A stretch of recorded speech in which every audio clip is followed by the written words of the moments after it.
Bien, je vous propose de commencer avec mes excuses pour les personnes qui sont en ligne et qui attendaient. On voulait avoir des nouvelles de nos futurs intervenants et maintenant qu'on est certain qu'elles ne sont pas encore là mais qu'elles seront bientôt avec nous, on peut commencer. Donc on est très heureux d'être avec vous pour cet événement de lancement du MOOC. Et j'ai envie de dire ce que je dis en général à mes étudiants à la fin de leur soutenance de thèse. Je suis très content d'être là, parce que ça fait 3 ans que ça dure. Parfois on se demandait si ça allait finir un jour, et on est vraiment content d'être arrivé à ce moment où on a fait le travail. C'est abouti et on peut présenter les résultats. Ce MOOC est un des premiers dossiers sur lequel le projet ID a travaillé, qui nous a pris énormément d'énergie, d'efforts, d'enthousiasme et de temps. Et donc on est vraiment très très content d'être là maintenant, et on avait vraiment envie de marquer ce moment avec ce petit événement. Petit par sa durée, mais grand par la qualité des invités, que je remercie beaucoup de s'être joints à nous et qui vont tour à tour prendre la parole tout à l'heure. Alors, voilà, ça c'est nous. Je vous dis quelques mots de ID et du MOOC. Donc ID, vous le savez probablement, est un équipement structurant pour la recherche financé par l'ANR et dont la vocation est de soutenir la recherche expérimentale en éducation. Autant que possible, la recherche qui fait des expérimentations à large échelle pour informer la décision publique.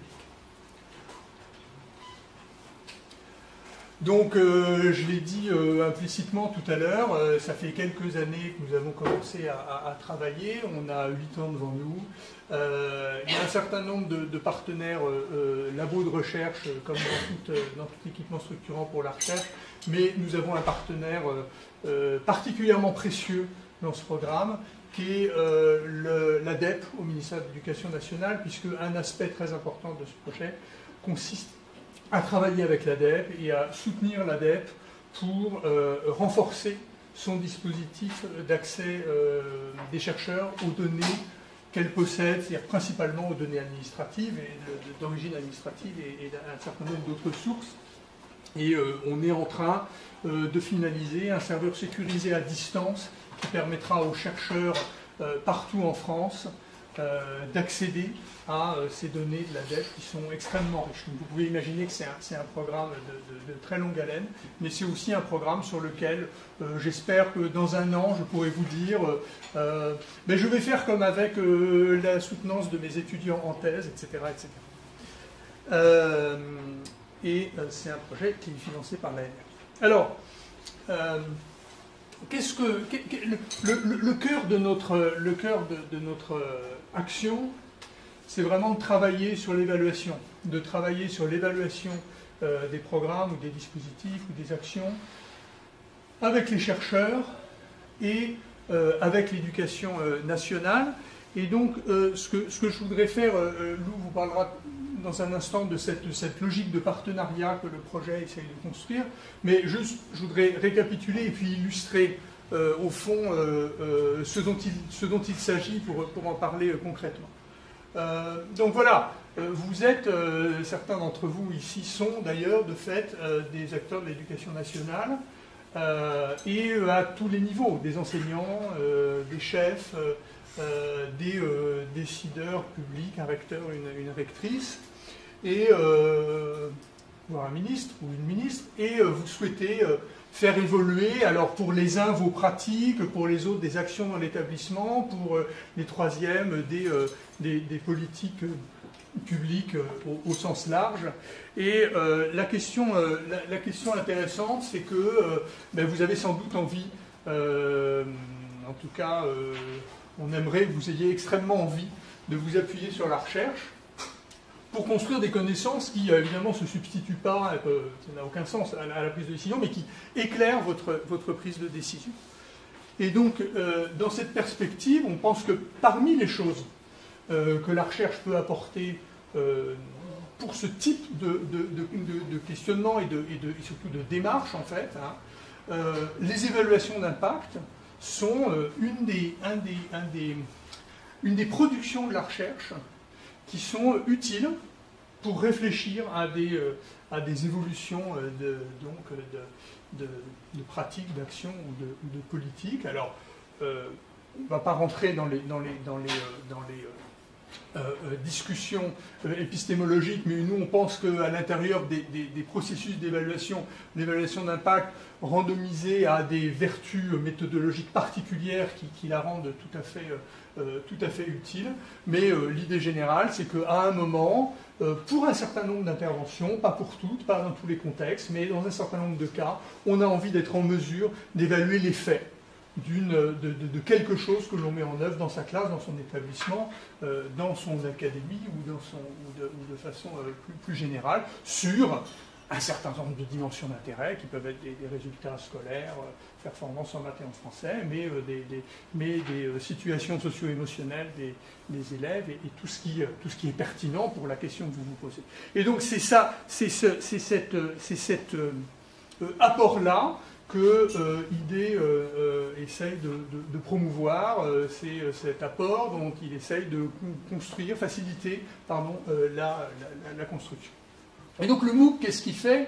Au fond, il présente cette démarche d'évaluation expérimentale, il la replace dans l'activité de recherche, dans les types de recherche que l'on produit dans le champ large qui nous intéresse ici, qui sont les sciences sociales de façon générale. Donc il replace cette activité à l'intérieur de ce champ et travaille aussi sur la compréhension de ce qu'est une preuve et de ce qu'est une preuve scientifique et de comment on se l'approprie de façon générale au-delà de la question particulière des évaluations d'impact. Et puis le MOOC il illustre aussi concrètement cette démarche. Alors, l'exemple, et donc je vais en dire un mot aussi pour moi maintenant illustrer aussi ce dont je suis en train de parler. L'exemple qui est présenté dans le MOOC, c'est celui de la mallette des parents. Alors j'ai particulièrement du plaisir à évoquer ce projet parce que Bénédicte nous honore de sa présence et que c'est sur ce projet que nous sommes rencontrés. C'est peut-être sur ce projet que Bénédicte a rencontré l'expérimentation randomisée aussi d'ailleurs. Donc je trouve ça tout à fait de circonstance d'évoquer particulièrement ce projet parmi tous les autres. Et puis c'est un projet dont depuis longtemps on est assez fiers. Alors je résume, qu'est-ce qui s'est passé dans ce projet de la mallette des parents? On s'est posé, en fait, le rectorat de Créteil s'est posé, et il nous a posé, d'une certaine manière, une question, au fond, assez simple. Comment le rectorat s'interrogeait sur la place des parents et les bénéfices, les moyens qu'on pouvait déployer pour impliquer davantage les parents dans l'école, dans ce cas particulier au collège, et les bénéfices qu'on pouvait avoir d'une intervention qu'on pouvait tirer d'une intervention permettant d'impliquer davantage les parents. Question très simple, au fond, mais en vérité, je ne vais pas reprendre ici la littérature scientifique sur le sujet, question à laquelle il n'est pas du tout simple de répondre. Je pourrais vous l'illustrer par la littérature qui existe et qui, au fond, qui existait avant qu'on commence ce projet et qui, au fond, était sous un certain nombre d'aspects assez incomplets. Donc, on est en 2008, donc il y a un certain temps malgré tout, et le rectorat construit ce projet, ce programme, la mallette des parents, qui est une intervention qui a lieu auprès des élèves de 6e, dans une échelle assez grande, qui reste expérimentale, Donc il y a une quarantaine de collèges, je crois qu'il y en avait 36 à la fin qui sont vraiment complètement rentrés dans le programme. Il y avait une quarantaine de collèges qui avaient été volontaires pour participer. Le dispositif a été mis en place de façon expérimentale et c'est une expérimentation sur laquelle on parle de 5000 collégiens dans ces 40 collèges, hein, l'ensemble des élèves de 6e. Donc c'était une expérimentation relativement large. Et donc qu'est-ce qu'on va faire? On va tirer au sort des classes à l'intérieur de ces collèges qui vont mettre en œuvre ou pas le dispositif que le rectorat a conçu de réunions régulières avec les parents de 6e pour leur apprendre le fonctionnement de l'établissement, les aider à réfléchir aux moyens d'aider leurs élèves dans leur scolarité et de créer une sorte à la fois une relation plus simple, plus naturelle entre l'établissement et les parents, et aussi de mobiliser les parents autour d'un certain nombre de sujets importants pour l'éducation, pour la scolarité de leurs enfants. Donc on a mis en œuvre cette expérimentation avec un certain nombre de collègues, dont une personne qui est également dans la salle, Francesco Avisati, et puis Éric Morin et Nina Guyon. Et les résultats ont été très très intéressants. C'est-à-dire qu'effectivement, ce dispositif, au fond très simple, a eu des effets tout à fait mesurables, visibles dans les données, sur l'implication des parents et par conséquence sur l'amélioration du comportement des enfants, touchés à travers leurs parents par le dispositif, mais ce qui est très intéressant, également sur le comportement des enfants dont les parents n'étaient pas concernés par le dispositif, mais qui avaient dans leur classe des amis dont les parents étaient concernés par le dispositif, qui ont changé leur attitude et qui ont influencé leurs camarades. Et donc, en fait, ce qu'on a vu aussi, c'est que quand on arrive à modifier des comportements ou des attitudes des jeunes, par effet de diffusion du réseau de pairs, on arrive en fait à toucher plus de monde qu'on l'imagine initialement. Ce qui est intéressant, parce que comme on sait qu'on a du mal, en général, à mobiliser les parents autour de réunions, autour d'interactions avec les enseignants ou avec le chef d'établissement, et que ça nous ennuie toujours en général, et bien, il y a une sorte de consolation dans le fait qu'on apprend que finalement, même si on n'y arrive pas très bien, on finit quand même par toucher un ensemble de jeunes qui est un peu plus vaste que ceux qu'on a réussi à directement toucher. Et donc, c'était aussi quelque chose qu'on a appris qui nous a semblé pas forcément complètement surprenant, mais pas si simple à démontrer, et sur quoi ici on a pu se construire des convictions assez fortes. Donc voilà l'illustration que je voulais vous donner d'une expérience randomisée qui permet d'aider, je pense, ici une institution, un rectorat, à réfléchir à un dispositif et à le tester, à l'évaluer et à penser quelque chose, on espère, d'assez précis sur les bénéfices qu'on peut en tirer. Et du coup, la Vallée des parents, il y a une intervention qui a connu un certain bonheur auprès de l'administration de l'éducation nationale. Alors, peut-être en partie passager, mais en tout cas, je pense que... Et l'évaluation a peut-être joué son rôle dans le fait que ce soit une intervention dont d'autres acteurs que le rectorat de Créteil se sont appropriés, d'autres acteurs que le rectorat de Créteil. Voilà ce que je voulais dire sur notre travail et pour vous montrer ce que nous faisons ici à IDE. Et puis je vais laisser Lou peut-être présenter d'autres aspects et puis le MOOC lui-même. Merci beaucoup. Effectivement, dans le bonheur de cette expérimentation, il faut quand même souligner que c'est effectivement un point qui a été passé à l'échelle nationale. Donc on peut, je pense, parler d'un certain succès. Et donc c'est un exemple d'expérimentation, de méthode qu'on emploie et qu'on présente dans le cadre du MOOC de façon plus détaillée, avec aussi une interview de Bénédicte Robert qui est ici présente dans le cadre du MOOC. Alors, ce que je voulais vous dire un tout petit peu, c'est dans quel cadre s'inscrit ce MOOC. Ce MOOC s'inscrit, comme l'a dit Marc, dans le cadre du programme IDE, Innovation, Données, Expérimentation en éducation, et plus spécifiquement, dans un contexte spécifique, qui sont les actions qu'on mène à destination des acteurs du monde de l'éducation, en lien évidemment avec le monde de la recherche, et qui visent à renforcer les capacités d'une part, et d'autre part à développer un réseau de partenaires autour de la recherche expérimentale, autour des évaluations d'impact, notamment randomisées, Et la façon dont on s'y prend vraiment, c'est donc il y a le volet finalement renforcement des capacités. Donc de ce point de vue-là, par exemple, on organise un certain nombre de formations. Je vois des visages familiers dans cette salle et je sais qu'un certain nombre d'entre vous ont déjà suivi nos formations.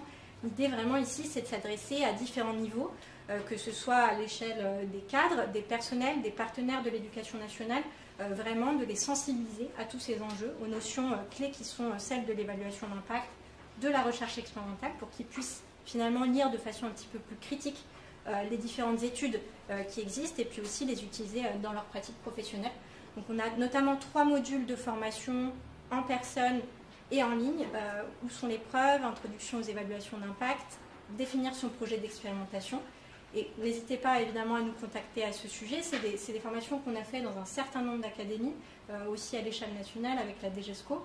Et voilà, l'idée c'est d'outiller, de donner à la fois des concepts méthodologiques, mais aussi de revenir sur l'intérêt finalement de mener à bien ce type d'évaluation d'impact et ce que ça peut apporter en pratique aux acteurs de l'éducation.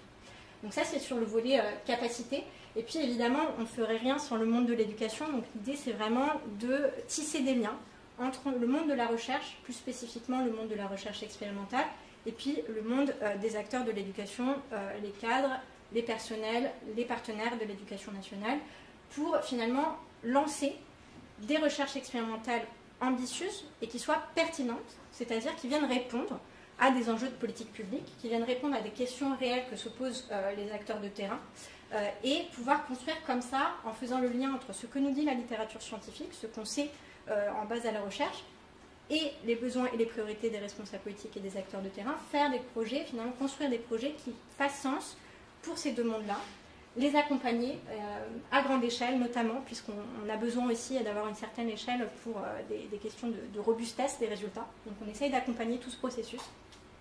Et puis le deuxième volet, c'est une fois que les études sont conduites, qu'est-ce qu'on fait des résultats?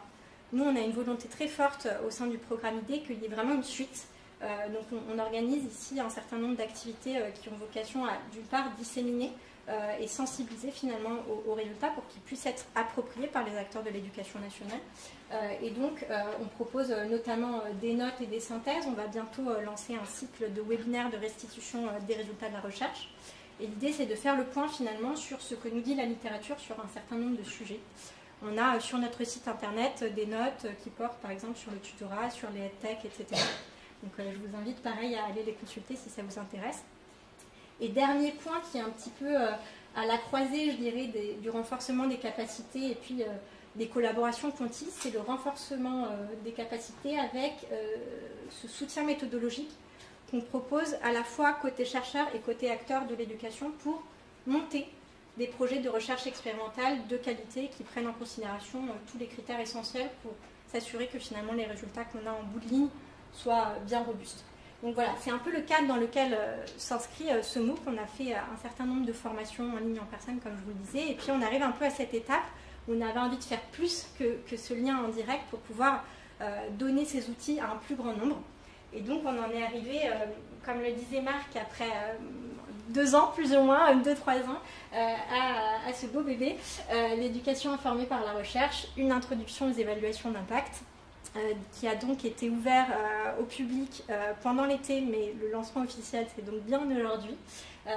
C'est donc un MOOC qu'on a développé avec l'équipe du programme IDée, Innovation de l'expérimentation en éducation, notamment Maya Parkapitz qui est avec nous aujourd'hui, Francesco Avzati que vous aurez l'occasion d'entendre tout à l'heure, évidemment Marc Burgan qui est avec nous, et peut-être en ligne avec nous également Ilf Benché qui est directeur de la formation. On a œuvré à produire du contenu qui vienne répondre aux questions des acteurs de l'éducation. Si vous découvrez, vous souhaitez cliquer sur le lien et découvrir par la suite le MOOC, vous verrez qu'on essaye vraiment de partir des problématiques de terrain, de questions que se posent très concrètement les acteurs de l'éducation, et ensuite d'avoir une approche en partie méthodologique, parce que c'est important d'introduire un certain nombre de concepts, mais on essaye vraiment d'illustrer avec beaucoup d'exemples concrets, de donner à voir les coulisses finalement de l'évaluation d'impact randomisé, notamment par exemple celle de la mallette des parents. Mais voilà, il y a vraiment de nombreux exemples qui sont donnés dans le cadre de ce MOOC. Donc vous avez là le QR code et le lien, ils vous seront ici partagés par la suite. Et les objectifs de ce MOOC, on en a identifié notamment 3 et qui partent finalement, avant que je vous présente les objectifs en particulier, ils partent un peu d'un constat, d'un diagnostic qu'on a fait qui est que, en tant qu'acteur de l'éducation, décideur, vous êtes très probablement confronté à un océan de ressources en matière d'éducation, d'affirmation sur l'efficacité des dispositifs, des politiques, etc., sur le fait que ça marche pas. Et finalement, on a un peu un point d'interrogation sur le fondement sur lequel reposent ces ressources ou ces affirmations sur l'efficacité des dispositifs. On ne sait pas finalement a priori si effectivement elles marchent ou pas. Cependant, on entend quand même beaucoup de choses, on lit beaucoup de choses sur Internet, sur les réseaux sociaux, etc. Et évidemment, il y a d'autres apports. Il y a la formation initiale, la formation continue, il y a l'expérience, il y a l'expertise des professionnels. Tout ça, c'est précieux. Mais il manque, de notre point de vue, peut-être une couche pour pouvoir finalement évaluer de façon critique ces affirmations d'efficacité sur le fait qu'un programme ou un dispositif marche ou non. Et c'est là que les évaluations d'impact nous semblent avoir un rôle à jouer. Et c'est pourquoi le MOOC vise vraiment, dans un premier temps, à sensibiliser à toutes ces méthodes de recherche expérimentale et d'évaluation d'impact randomisée, en introduisant un certain nombre de concepts méthodologiques, notamment celui de la causalité et la différence avec la corrélation. Donc s'assurer finalement que le programme que vous mettez en place, il cause bien les résultats qu'on observe et que ce n'est pas un simple phénomène de corrélation où on a une apparition concomitante de 2 phénomènes. Donc c'est ce type de concept, par exemple, qu'on aborde. On espère aussi vous donner des outils pour évaluer la qualité des preuves expérimentales, à savoir quand vous voulez vous appuyer sur une étude, une évaluation d'impact, à quoi vous devez être attentif finalement pour savoir si c'est une étude de qualité et si finalement vous pouvez vous en servir pour informer votre prise de décision. Et on essaye aussi de faire ça plus globalement pour décrypter les affirmations d'efficacité en matière d'éducation, à quel point je dois être attentif, quelles questions je dois me poser de façon très concrète. Et enfin, on espère qu'avec l'ensemble de ces outils fournis, ça vous donnera envie, vous aura incité à, d'une part, utiliser les données probantes qui sont produites par ce type d'évaluation d'impact et par la recherche expérimentale plus globalement, et puis aussi peut-être, qui sait, prendre part à des projets de recherche expérimentale, à des évaluations d'impact randomisées, en voyant un peu de façon plus concrète ce à quoi ça ressemble, et finalement que ce n'est pas si compliqué que ça. Donc on essaye d'ouvrir un petit peu aussi la boîte de Pandore, la boîte noire des évaluations d'impact, où voilà, on aura des retours d'expérience très concrets pendant la table ronde, mais vous verrez que c'est absolument pas impossible à mettre en œuvre. Je passe du coup la parole à Maya pour qu'elle vous présente un tout petit peu le déroulé du cours du MOOC que vous allez découvrir. Donc, bonjour à tous, moi je vais vous présenter justement ce déroulé et aussi plus concrètement comment ce MOOC se déroule. Donc tout d'abord, c'est un MOOC qui est hébergé par la plateforme Fun et qui est accessible à tout moment. Donc vous pouvez vous inscrire quand vous voulez et il n'y a pas de deadline et pas de date limite dans votre progression sur cette formation. Et donc cette formation, elle se déroule en 5 axes majeurs qui sont présentés par... Donc on a 2 modules qui sont présentés par Marc Gurgan, 2 modules par M. Francesco Avisati qui est ici et qui parlera ensuite à la table ronde, et Lou Eisenberg pour un module. Donc vraiment l'idée c'était vraiment de vous accompagner pour que ce soit le plus intelligible possible. Et donc dans un premier temps on aura des définitions essentielles quand on parle de recherche en éducation qui vous permettront ensuite de naviguer plus aisément dans le MOOC. Ensuite, Francesco Avisati va aborder davantage les aspects méthodologiques donc, de la recherche et notamment l'approche méthodologique des évaluations d'impact randomisées. Et ensuite, nous avons dans un 3e module les considérations éthiques dans la recherche, notamment sur des sujets humains. Et plus spécifiquement encore sur les évaluations randomisées. Et enfin, dans un 4e module, nous avons Lou Eisenberg qui présente justement comment décrypter les affirmations d'efficacité et comment décrypter justement si une affirmation est robuste scientifiquement ou non, et comment justement utiliser les résultats et les données probantes en éducation. Et finalement, on a dans un 5e temps l'étude de cas de la mallette des parents, donc du programme que Marc a présenté en première partie d'introduction. Donc à la fin de ce MOOC, il y a une certification qui est gratuite. Donc, vous pouvez vous inscrire gratuitement et cette certification est gratuite. Et l'idée est d'avoir à la fois une évaluation continue, donc c'est-à-dire qu'après chaque module et après chaque vidéo, vous avez des questionnaires pour voir si vous avez bien compris les contenus justement du MOOC. Et ensuite, il y a un questionnaire final qui permet d'obtenir ou non le badge, à condition justement d'obtenir une moyenne minimale de 60%. Et ensuite, comme Lou Eisenberg a mentionné plus récemment, donc nous on a réellement lancé le MOOC en juillet, et maintenant on a déjà plus de 1485 apprenants, ce qui est une excellente nouvelle puisque c'est en France, donc avec 60% des apprenants en France, mais pas que. Donc on a vraiment un paysage assez international avec le 3e pays qui est le Maroc, notamment dû à nos collaborations au sein du GIPAL.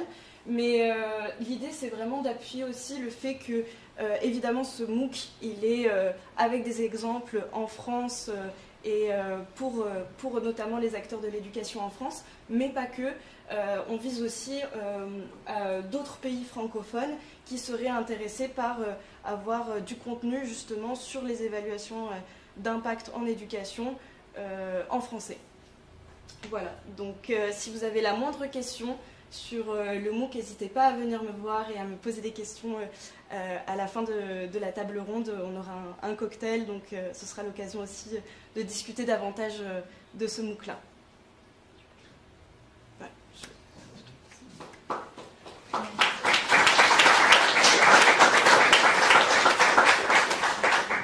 Et on a le plaisir d'accueillir Marie-Caroline Missire, qui est donc la directrice générale de Réseau Canopé et qui nous fait aussi l'honneur d'introduire cette table ronde et cette journée. Et on est ravis de vous avoir parmi nous. Marie-Caroline. Merci beaucoup, chère Marc, Madame la rectrice, chère Bénédicte Rondial. Bonjour à tous et tous. Je suis très contente de pouvoir vous parler un peu, alors de manière très modeste sur un sujet qui me semble difficile. Et je vais expliquer pourquoi. Et puis j'essaierai de vous expliquer un peu comment la question s'est invitée dans le pilotage d'un opérateur qui se transforme en opérateur de la formation continue et le lien que nous avons décidé de tisser avec IDE. Alors effectivement, avoir la responsabilité de vous parler aujourd'hui, c'est réfléchir à la question de l'articulation entre recherche, éducation et formation. Bien sûr, on y viendra. Mais en tout cas, pourquoi cette question nous intéresse et résiste, de fait? Parce qu'il me semble que c'est une question qui résiste dans le domaine de l'éducation. Et je me suis demandé pourquoi. Et assez vite, alors quand je dis que ça résiste, c'est qu'effectivement, il y a eu beaucoup d'expériences, de tentatives, celles qui fonctionnent, ou en tout cas de volonté de mettre en lien ce qu'on apprend par la recherche et ce qu'on peut faire dans une politique publique éducative. Et là, je me permettrai de parler plus avec une posture d'observatrice. Et cette question-là traverse l'éducation nationale et de fait, elle résiste, ou en tout cas, elle l'interroge parce qu'elle vient rencontrer des nœuds de notre système éducatif. Le nœud du temps, déjà, temps de la recherche et temps de l'action publique. Il y a parfois des décisions de politique publique qui contredisent les résultats de la recherche. Et ce temps-là, ce temps long, temps de l'évaluation aussi, il y a parfois des évaluations qui sont menées par la recherche qui viennent percuter des politiques qui sont longues à se mettre en œuvre. Voilà, donc la question du temps en éducation, elle est très centrale et je crois que comment la recherche, ou en tout cas les résultats de la recherche, s'invitent dans les classes, dans les politiques publiques, c'est bien rencontrer ce nœud du temps. Il y a la question du facteur humain, qui est aussi un nœud de notre système. On est un système massif près d'1 million de personnel et d'enseignants, 12 millions d'élèves. Cette irréductibilité du facteur humain fait qu'à un moment donné, les résultats d'une recherche, comment vont-ils être applicables, massifiés à l'ensemble d'un système? Voilà où ce nœud de l'éducation du facteur humain est interrogé par la recherche. Il y a aussi la question de la liberté pédagogique qui vient rencontrer cette question de comment la recherche investit le champ éducatif et du geste professionnel de l'enseignant. Et là, si on tire ce fil-là, on arrive à un autre nœud de nos systèmes qui est celle de l'identité professionnelle de l'enseignant. On parle d'enseignants, chercheurs, en tout cas à l'université, mais pour les enseignants du secondaire, du primaire, artisans, chercheurs aussi, sont-ils des chercheurs? Sont-ils invités à être des chercheurs et des acteurs, à réfléchir sur leurs gestes professionnels? C'est aussi des questions assez vives et qui divisent le monde éducatif. C'est pour ça que je parle prudemment de nœuds, ou en tout cas d'ouvrir la réflexion là-dessus.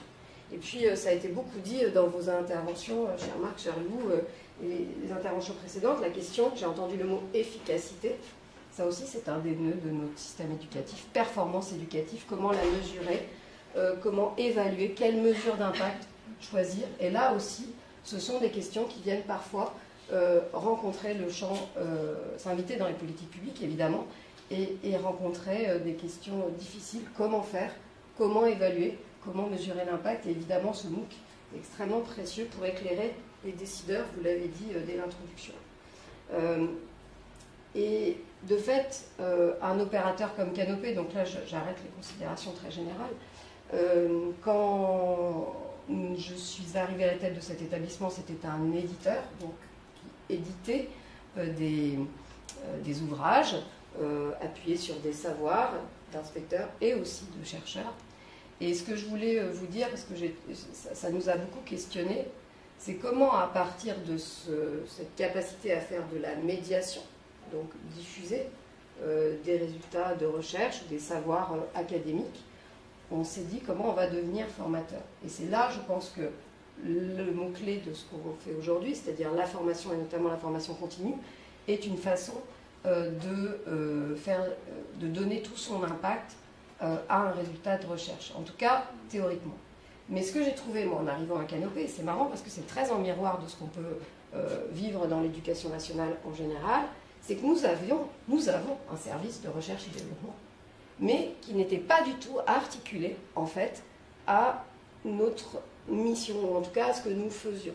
C'est-à-dire que tout ce qui était produit par ce service était diffusé dans le système éducatif, mais n'était pas réinvesti dans notre propre action, dans notre propre faire, donc c'est-à-dire dans nos actions de formation, par exemple, ou même dans nos événements, etc. C'était décorrélé, c'était à part, comme peuvent être à part voilà, des résultats de recherche, des travaux de recherche, des labos, etc., qui cherchent finalement la bonne clé, la bonne porte d'entrée dans l'éducation nationale. Au sein de l'opérateur, c'était exactement la même chose. Et aujourd'hui, on mène une réorganisation profonde pour que cette expertise-là au sein de l'établissement, elle puisse être articulée avec des laboratoires de recherche, d'où notre convention et notre partenariat avec ID, et je vous remercie pour votre confiance, avec d'autres acteurs de la recherche ici, mais pour permettre justement la diffusion du savoir, ou en tout cas des résultats de la recherche dans nos formations. Donc ça a l'air simple, mais c'est très difficile. Et il y a une autre question qui s'invite là-dedans, c'est-à-dire finalement, quelle posture? Comment dialoguer, ou en tout cas rendre accessible, palpable, appréhendable ce matériau de la recherche qui peut faire peur, qui peut être difficile à décrypter, on peut se sentir pas à la hauteur. C'est pour ça que je parlais d'identité professionnelle. Et là encore, je renvoie à cette transformation de l'établissement. Là, pour le coup, je me sens légitime pour vous en parler. En tant qu'éditeur, nous avions et nous avons toujours voilà, cette capacité à accueillir le propos académique, le savoir, de manière totale et ouverte. Nous sommes un diffuseur, mais sans le questionner, en se disant à quel moment cela peut être investi dans une pratique professionnelle. comment l'enseignant va le recevoir? Est-ce accessible? Est-ce qu'on comprend bien de quoi on parle? Est-ce que ça correspond bien à ce qu'on peut faire aujourd'hui? Je vous donne un seul exemple. Pardon pour la confidentialité des échanges, mais on a eu une proposition d'intervention d'un chercheur très intéressante sur la valeur sociale de l'insulte, titre de la conférence. Ben, ça m'a questionné. Je me dis, très belle recherche, très intéressant, mais en fait non, dans un contexte éducatif. Je m'interroge. Bon voilà, donc c'est un exemple pour vous dire, en fait, ce chemin-là, de la recherche à la mise en action dans une classe, il rend compte tellement de nos questions vives, des politiques éducatives, cette dualité aussi entre l'individu et le collectif. Comment accueillir cette parole de la recherche, comment accueillir ces résultats? Voilà, c'est pour ça que la médiation, ou en tout cas la diffusion, à mon sens, ne suffit pas, et que c'est bien une action de formation à hauteur d'enseignants, dans des collectifs, dans les établissements aussi, venir vers, venir à, c'est aussi à ça qu'on sert, et c'est aussi à ça que je crois.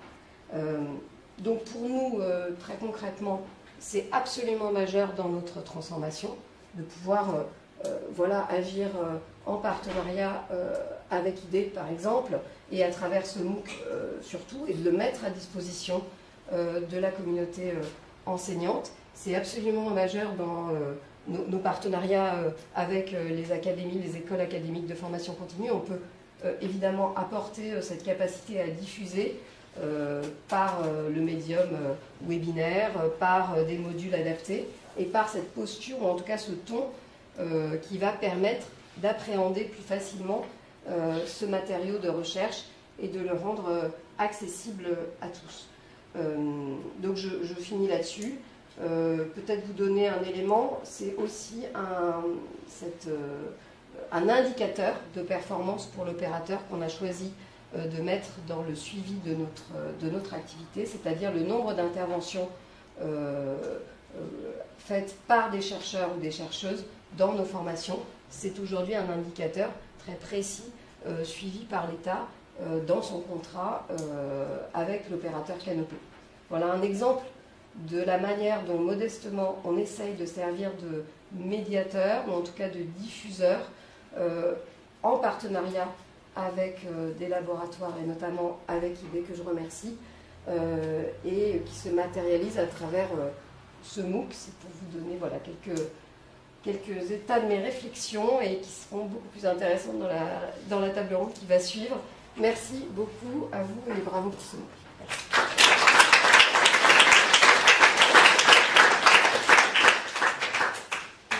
Marie-Caroline, on est vraiment ravis de s'engager dans ce partenariat et cette dynamique avec Canopé, et il y aura des suites, on vous tiendra au courant. J'invite maintenant nos différents intervenants à la table ronde à me rejoindre sur ces chaises pour qu'on puisse débuter tous ensemble cette discussion.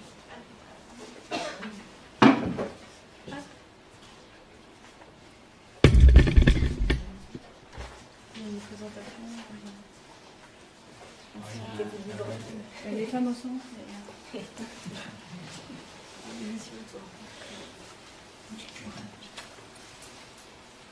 Alors, un très grand merci à l'ensemble de nos intervenants d'avoir accepté cette invitation. C'est un grand plaisir d'être avec vous aujourd'hui pour le lancement de ce MOOC, pour discuter de façon très concrète de ce que ça veut dire finalement en pratique que de s'appuyer sur la recherche dans les politiques publiques en éducation, mais aussi sur le terrain. Vous le voyez, cette table ronde, elle s'intitule « L'éducation informée par la recherche ». C'est un petit clin d'œil évidemment à notre MOOC. Et puis plus spécifiquement, pourquoi, comment et par qui. Donc ça, c'est un peu les trois questions qu'on va explorer avec nos quatre intervenants aujourd'hui, avec cette idée justement peut-être de défaire un certain nombre des nœuds qu'a évoqué Marie-Caroline dans son introduction, pour défaire ces nœuds, pour ouvrir la boîte noire de l'évaluation d'impact, de la recherche expérimentale, pour voir de façon très concrète ce que ça implique mais aussi pour voir ce qui se passe dans d'autres pays qui dépassent le contexte français, pour pouvoir comparer un tout petit peu cette dynamique-là, et comprendre de façon aussi concrète qui sont les acteurs qui sont impliqués à la fois dans le volet de mise en œuvre, de développement d'une évaluation d'impact, d'une recherche expérimentale, et on a autour de cette table un certain nombre d'intervenants qui ont eu l'occasion de prendre part à des expérimentations, qui ont eu l'occasion de prendre part aussi aux formations qu'on propose. Et puis de pouvoir explorer de façon plus concrète aussi la question du comment, de façon concrète, on randomise de façon concrète, comment on mène à bien une évaluation d'impact. Donc sans plus tarder, je vais laisser la parole à mes intervenants. Je vais les présenter tout d'abord pour que vous voyez un petit peu aussi la diversité, la richesse des regards qu'on vous propose aujourd'hui. Alors je vais le faire dans l'ordre alphabétique. Donc tout d'abord Francesco Avisati, qui est économiste au département d'éducation à l'OCDE et qui était avant cela avec nous au programme ID et qui a évidemment beaucoup œuvré pour réaliser ce MOOC. Donc on est ravis de t'avoir avec nous aujourd'hui, Francesco. Dans un deuxième temps, on a Sandrine Gaudin. Vous êtes sous-directrice de l'innovation, de la formation et des ressources à la DGESCO au sein du ministère de l'Éducation nationale. Et on a le plaisir de vous accueillir. On a eu l'occasion d'échanger. On sait à quel point c'est important aussi pour vous de renforcer les liens avec la recherche. Donc, ravi de pouvoir vous entendre. Sébastien Jiménez, vous êtes chargé de mission Cardi à l'Académie de Reims. Et vous avez beaucoup travaillé, on a beaucoup travaillé avec vous plutôt dans le cadre de nos activités au sein de l'Académie de Reims, que ce soit les activités de formation et puis plus globalement la dynamique qu'on essaye de créer à Reims. On a signé il y a peu de temps une convention avec l'Académie de Reims et donc Sébastien pourra aussi nous en dire plus de ce que ça signifie de façon très concrète au niveau académique. Et puis enfin, Bénédicte Robert, dont on a déjà parlé en introduction, vous êtes inspectrice générale de l'éducation, du sport et de la recherche, et précédemment rectrice de Poitiers. On a eu aussi beaucoup l'occasion d'échanger dans le cadre de vos fonctions de rectrice pour aussi impulser une dynamique de recherche expérimentale au sein de l'Académie de Poitiers, de répondre à des problématiques de politique publique que vous vous posiez et essayer de faire le lien avec le monde de la recherche et aussi former vos cadres et vos personnels sur le terrain. Donc voilà un petit peu le panorama de nos intervenants. La première question que je vais adresser à trois d'entre vous, Bénédicte, Sandrine et Sébastien, elle est assez simple, mais ce serait vraiment important, je pense, pour nos participants de comprendre de votre point de vue, et puis plus globalement du point de vue des acteurs de l'éducation nationale, pourquoi la recherche, notamment expérimentale, elle est importante, justement, pour les acteurs de l'éducation nationale, pour vos pratiques, pour vos prises de décision. Peut-être commencer dans l'ordre, du coup, avec Bénédicte en premier lieu. Oui, merci. Alors, vous avez dit, j'étais rectrice, on s'est rencontrés, Marc, j'ai rencontré l'expérimentation sociale quand j'étais à Créteil, mais en fait, moi, ça remonte à ma thèse que j'ai faite sur les politiques d'éducation prioritaire en France et aux États-Unis, et où j'ai pu voir aux États-Unis un système éducatif qui était beaucoup plus perméable dans ses rapports avec l'université, avec beaucoup plus de post-doc qui étaient en poste en apprentissage et de doctorants qui étaient en apprentissage dans les rectorats, ce qui évidemment permettait d'infuser une culture scientifique plus forte et des liens avec le terrain côté chercheur bien meilleurs. Et ça a été un peu le fil rouge, moi, de ma petite carrière professionnelle, mais jusqu'à l'inspection générale, de m'interroger sur comment est-ce qu'on pouvait renforcer ces liens entre la recherche et le système éducatif, et cela, je crois, afin de se mettre en situation de réussite du point de vue des acteurs éducatifs. On a tous, mais de l'enseignant au ministre ou à la ministre, de très bonnes idées sur ce qui pourrait marcher et ce qui pourrait révolutionner l'enseignement. Le problème, c'est que toutes ces bonnes idées, jusqu'à temps qu'elles ne soient pas prouvées, ça reste des bonnes idées. Et je crois qu'on a beaucoup fonctionné sur la base de ces bonnes idées, et que c'est bien aussi si les bonnes idées, alors d'ailleurs c'est souvent le cas quand même, que les bonnes idées soient corroborées par des résultats scientifiques, mais c'est quand même mieux que ça puisse être effectivement le cas. Je crois que c'est particulièrement important dans une période où la question de la connaissance, la question de l'information est un peu mouvant, on parle beaucoup des fake news, etc., de la surinformation. Je crois que le fait qu'on ait une épistémologie scientifique, alors qui soit celle de l'économie, qui soit celle de la sociologie, qui soit celle de la science politique, mais que cette épistémologie scientifique puisse produire des données dont on puisse garantir l'objectivité, ça me semble être une bonne boussole pour les acteurs du système éducatif, à tous les niveaux, du ministre au professeur, en passant par le recteur, l'inspecteur d'académie. Effectivement, d'un point de vue peut-être voilà, administration centrale du ministère, mais je rejoins les propos qui ont été conduits du professeur au ministre, cette réflexion est importante. On se situe dans un système qui est en évolution permanente, évolution sociétale, évolution économique, technologique, environnementale, et le monde enseignant doit suivre ces évolutions, et donc la compétence de se renouveler, se questionner, faire évoluer sa pratique individuelle et sa pratique collective, c'est vraiment au cœur des compétences qui sont attendues chez les enseignants. Le référentiel des compétences de 2013 mentionne s'engager dans une démarche individuelle et collective de développement professionnel et notamment compléter et actualiser ses connaissances scientifiques, didactiques et pédagogiques. Donc effectivement, on est vraiment au cœur des propos qu'on tient aujourd'hui. Alors ça ne nous dit pas complètement comment, mais en tout cas ça nous dit l'intention qui est notre intention collective. Et à ce titre, il me semble que la recherche expérimentale joue un rôle crucial sur 3 aspects. Mieux comprendre les processus d'apprentissage et d'enseignement, on en a parlé. Évaluer l'efficacité des méthodes pédagogiques, ça c'est important pour dépasser les intuitions. Et puis nourrir la réflexion des décideurs, ça a également été évoqué, ça paraît tout à fait important. Alors au niveau de la direction générale de l'enseignement scolaire, on s'appuie sur des multitudes d'acteurs, j'y reviendrai ultérieurement. Je vais citer deux exemples de bonnes idées, ou en tout cas de travaux de recherche sur lesquels on peut s'appuyer. Et c'est le Conseil scientifique de l'éducation nationale qui a produit ces éléments-là, mais on travaille avec de nombreux autres acteurs. Première bonne idée, distribuer des jeux dans les zones défavorisées juste avant l'été va booster les compétences mathématiques des élèves à la rentrée. La réponse est non. Voilà. Bon, bonne idée, effectivement, spontanément on y adhère tous, mais la recherche a prouvé que non, avec évidemment tout un tas d'arguments et d'analyses que je ne développe pas, mais ça rejoint toute l'importance. Et puis, autre point un petit peu de résistance, et qui n'est pas facile parce qu'il joue aussi avec les relations avec les parents, c'est la question de la sieste en maternelle. Eh bien, c'est tout à fait intéressant d'avoir les apports de la recherche sur cette question de la recherche en maternelle. Alors, je ne vais pas détailler la note du CZ à ce sujet-là, mais ça pose la question du bon âge, de la durée, de que faire si un enfant ne dort pas, que faire si un enfant dort plus longtemps, etc. Le bon horaire, voilà.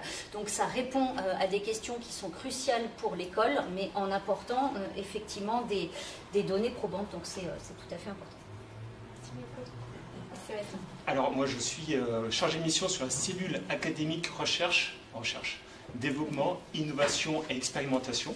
Et donc on accompagne des projets innovants ou expérimentaux d'enseignants, de chefs d'établissement. Donc on est au cœur des élèves, et ces personnels ont en général des problématiques spécifiques de leur établissement, de réussite des élèves ou liées aux compétences psychosociales. Enfin, voilà, elles sont très diverses, et on accompagne des projets là encore très divers. Ça peut être de la médiation canine, ça peut être des classes cognitives, ça peut être la flexibilisation des apprentissages. Donc on cherche à accompagner un panel de projets très variés.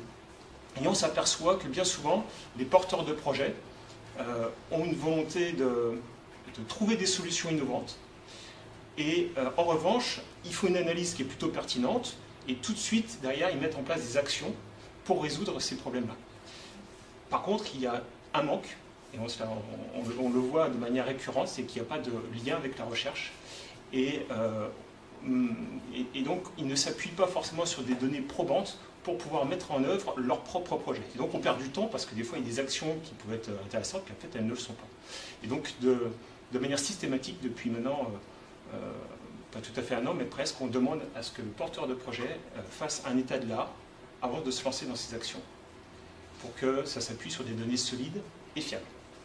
Je vois aussi un deuxième axe, notamment plutôt au niveau des accompagnateurs. Nos accompagnateurs, on les appelle des amis critiques, ce sont des maïeuticiens, ils cherchent à accompagner les projets.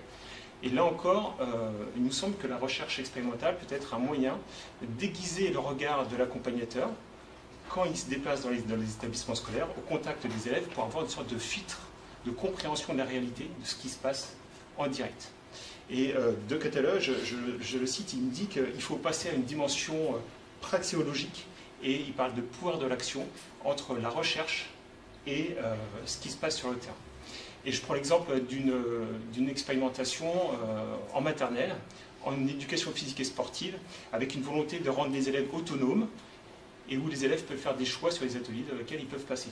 C'est très ambitieux pour des élèves de maternelle. Et le lien que le porteur de projet ou l'accompagnateur peut faire avec la recherche, c'est lui permettre de comprendre pourquoi l'élève réagit de telle ou telle manière.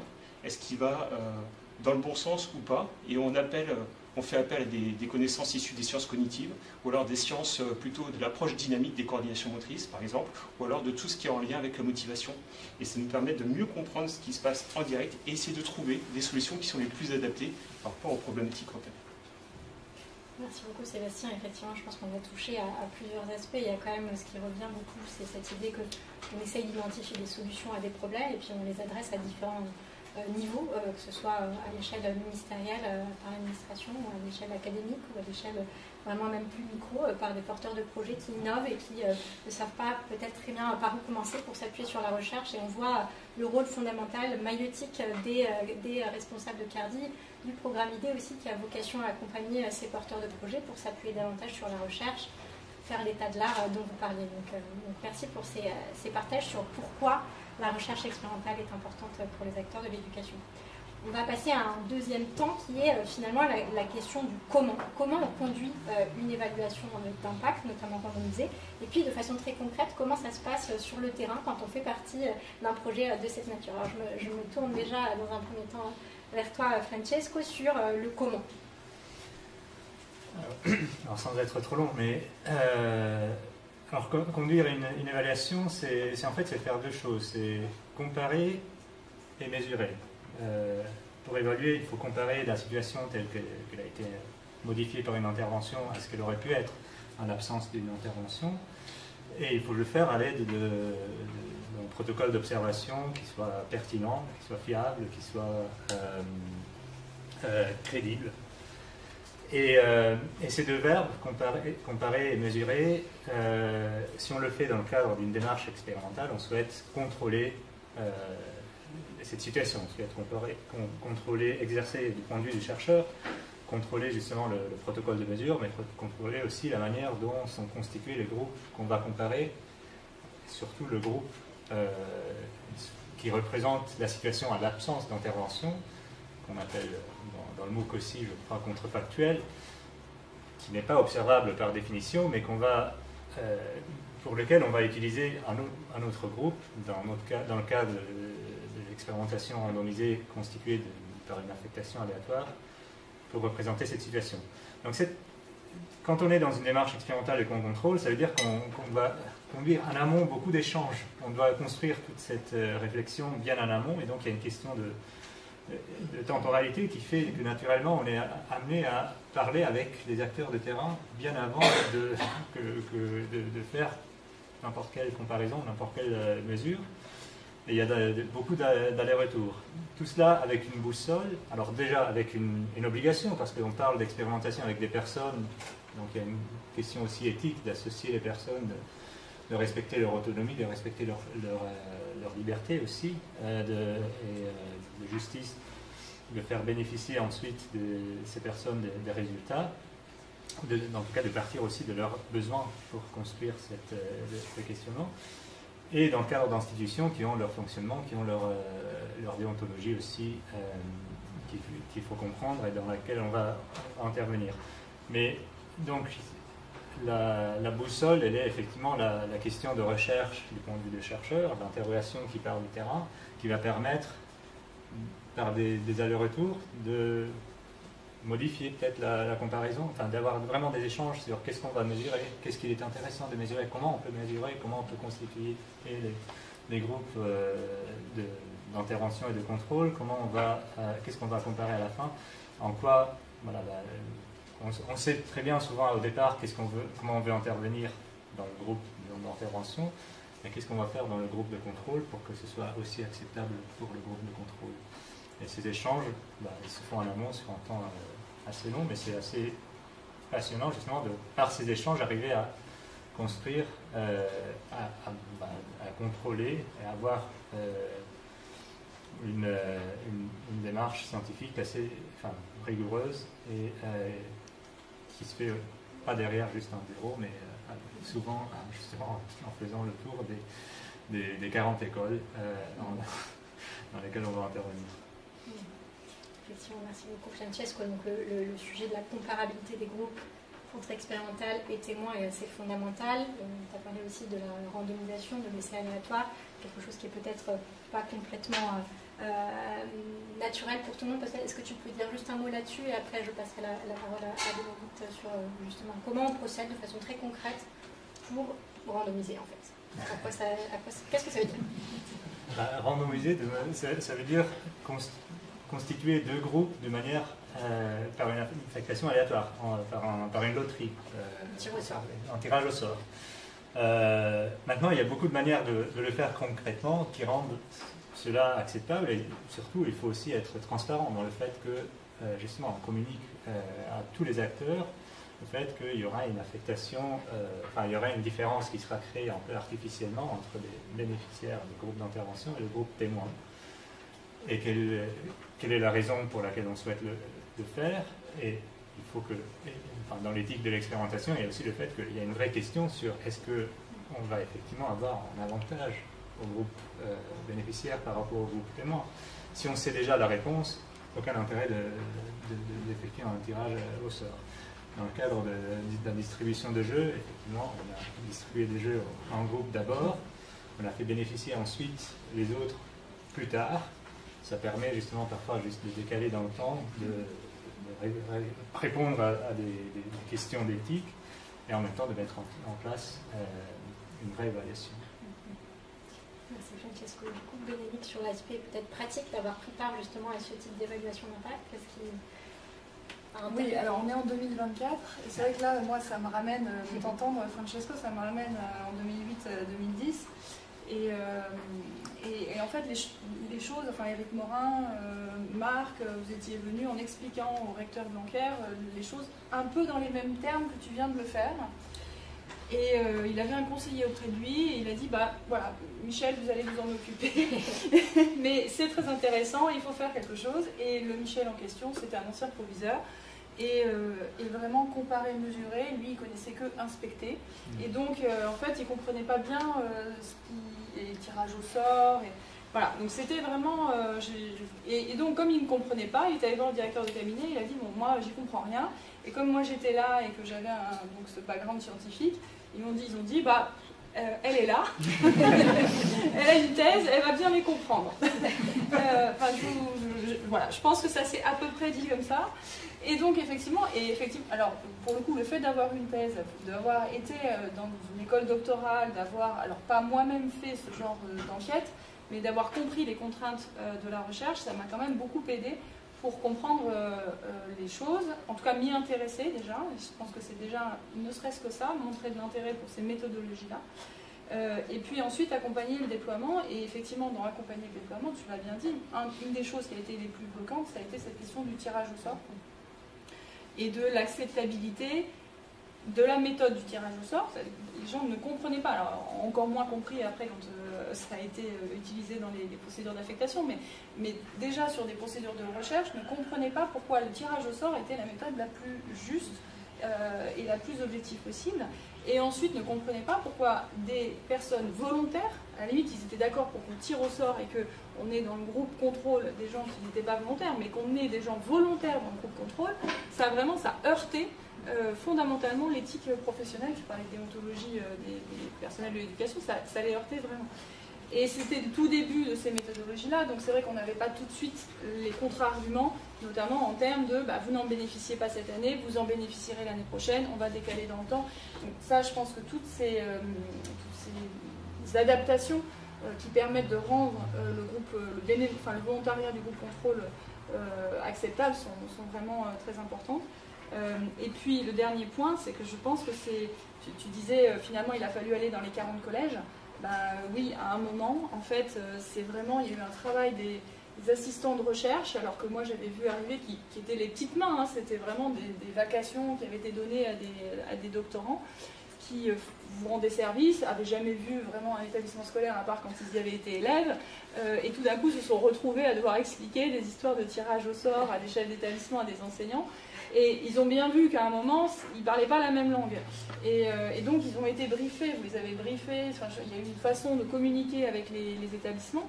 Et ces assistants de recherche ont finalement joué un rôle, pour moi, essentiel dans le fait de rendre le dispositif humain. C'est-à-dire que là où on avait l'impression d'avoir une machine quasiment plus technocratique que l'éducation nationale, finalement...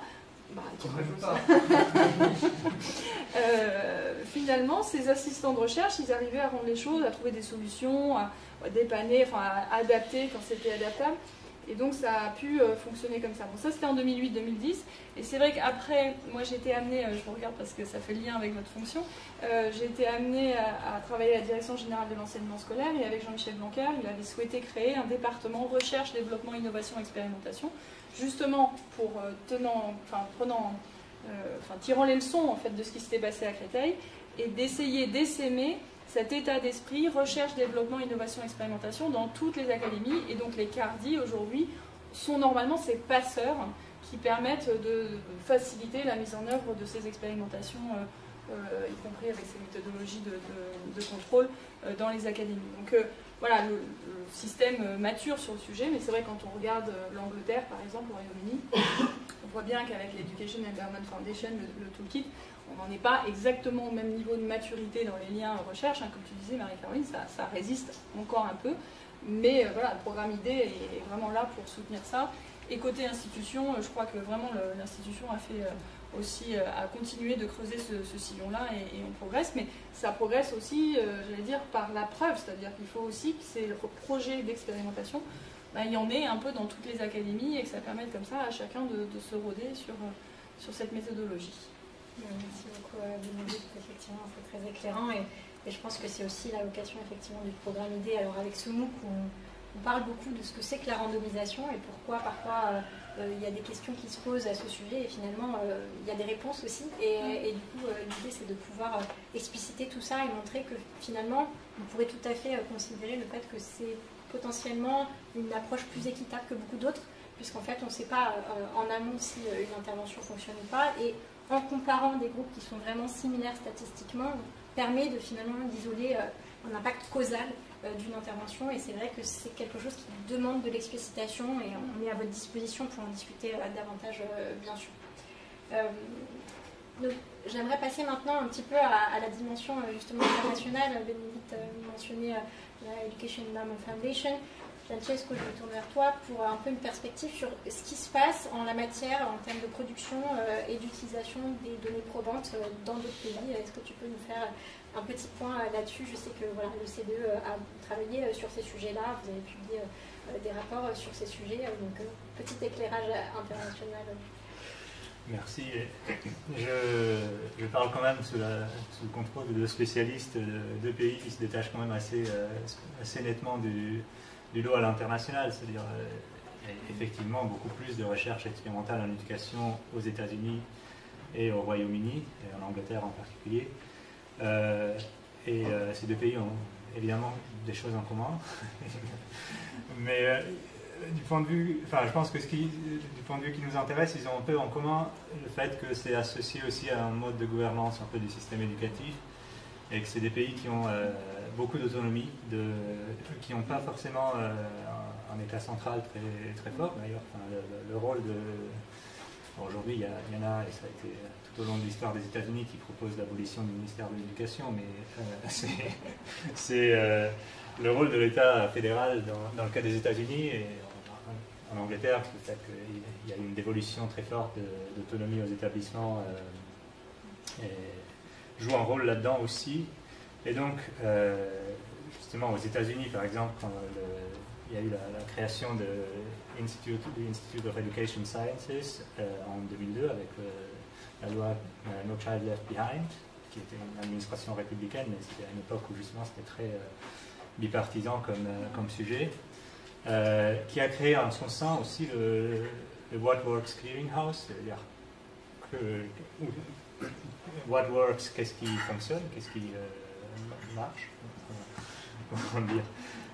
Donc un institut censé justement agréger et faire médiateur entre les preuves produites par la recherche et la pratique.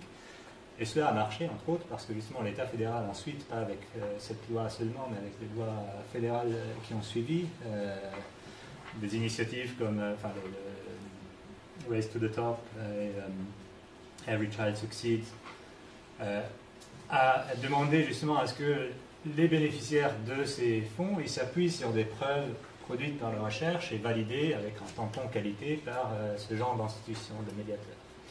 C'est un peu similaire en Angleterre au sens où effectivement il y a des financements les écoles elles peuvent bénéficier pour un moment, elles doivent présenter un plan d'amélioration pour pouvoir bénéficier de certains fonds et ils peuvent s'appuyer sur ce toolkit qui sert justement à produire, à démontrer que les actions qu'on veut mettre en œuvre, elles sont bien informées par la recherche et il y a un financement dédié sur l'autre partie de Education Endowment Foundation qui finance directement la production de preuves par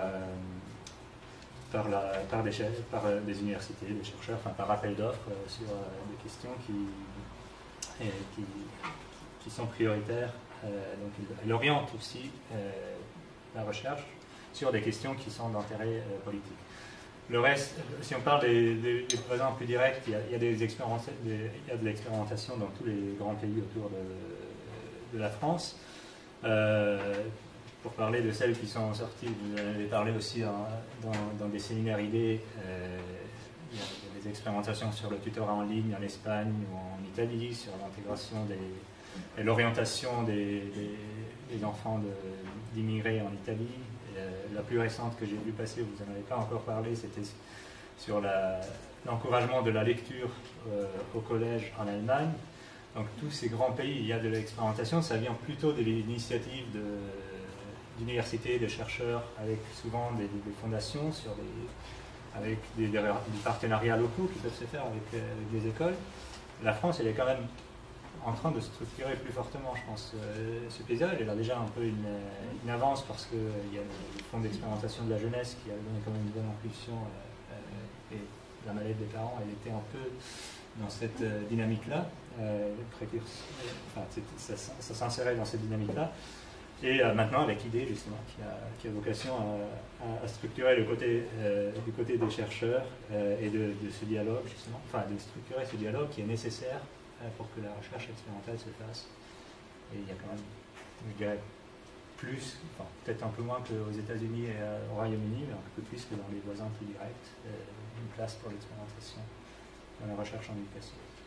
Super, merci. Donc une dynamique à poursuivre, si je peux résumer en France, en comparaison avec nos voisins anglo-saxons. Ok. Merci beaucoup. On va passer à l'aspect peut-être un peu moins réjouissant qui porte sur la question des obstacles justement à l'implantation d'une culture d'évaluation, d'expérimentation dans notre système d'éducation nationale. Alors je vais commencer par vous, Bénédicte. Quelques mots sur les obstacles que vous identifiez. On a commencé à aborder un petit peu le sujet, mais je vais oui, alors, je ne crois pas qu'on puisse dire qu'il n'y a pas d'évaluation dans le système éducatif français.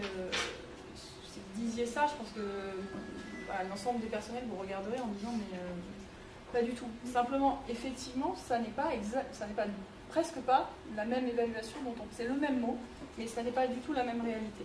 Je parlais tout à l'heure de l'inspection. L'inspection est une forme d'évaluation. Il y a une inspection générale de l'éducation qui évalue des politiques publiques. Il y a un conseil de l'évaluation des établissements qui évalue les établissements. Il y a un organisme statistique, la DEP, dont je crois beaucoup de pays seraient très contents de l'avoir, qui évalue aussi des dispositifs nationaux.